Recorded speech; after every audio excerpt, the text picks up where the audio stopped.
બોટાદ શહેર અને જિલ્લામાં વરસાદી માહોલ જામ્યો। શહેરમાં પવનના સુસવાટા અને વીજળીના કડાકા ભડાકા સાથે ધોધમાર વરસાદ ખાબક્યો।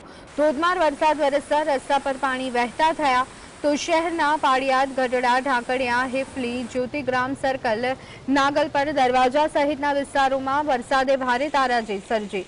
જિલ્લાના ગઢડા શહેર અને તાલુકાના ગ્રામ્ય વિસ્તારોમાં પણ વરસાદી માહોલ છવાયો હતો। તો આ સાથે તાલુકાના લાખણકા, અડતાળા, ખોપાડા, સમઢિયાળા સહિતના ગામોમાં વરસાદ પડ્યો હતો। વાવણી લાયક વરસાદ થતા ખેડૂતોમાં ખુશીની લાગણી જોવા મળી રહી છે।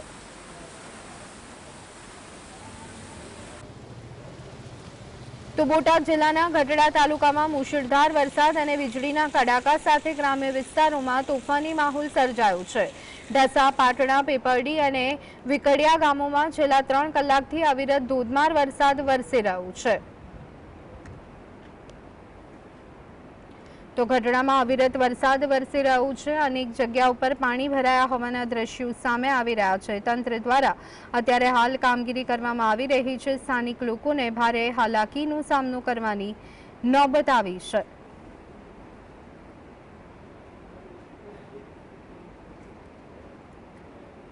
તો ગઢડામાં અવિરતપણે વરસાદ અત્યારે હાલ વરસી રહ્યો છે। આવનારા દિવસોમાં વરસાદની આગાહી હવામાન વિભાગ દ્વારા વ્યક્ત કરવામાં આવી છે। આજ અંગે વધુ વિગત મેળવી લઈએ। સંવાદદાતા ધર્મેન્દ્ર અમારી સાથે જોડાઈ ગયા છે। ધર્મેન્દ્ર, ગઢડામાં અવિરત વરસાદ, હાલાકીના દ્રશ્યો, શું વિગતો? જી ધુની, આપને જણાવી દઉં તો બોટાદ જિલ્લામાં કહી શકાય કે 4 વાગ્યાથી સતત વરસાદ પડી રહ્યો છે। હાલમાં પણ ધીમી ધારે વરસાદ પડી રહ્યો છે। ખાસ કરીને ગઢડા, બોટાદ, રાણપુર જેવા વિસ્તારોમાં ધીમી ધારે અને તો ક્યાંક અતિ ભારે વરસાદ પડી રહ્યો હતો।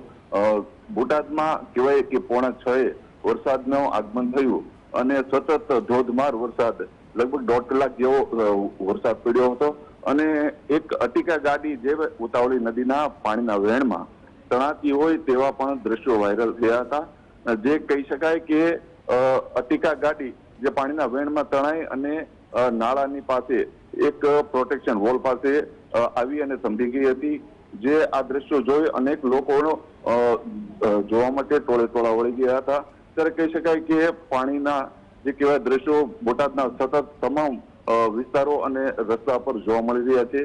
ત્યારે કહેવાય કે મેઘો મહેરબાન થયો છે અને લોકોને વાવણી માટે જે ખેડૂતોને જે કહેવાય કે પાણીની આમ કહેવાય કે વરસાદની ખૂબ જ રાહત મળી ગઈ છે। જી આભાર ધર્મેન્દ્ર, સમગ્ર માહિતી આપવા બદલ।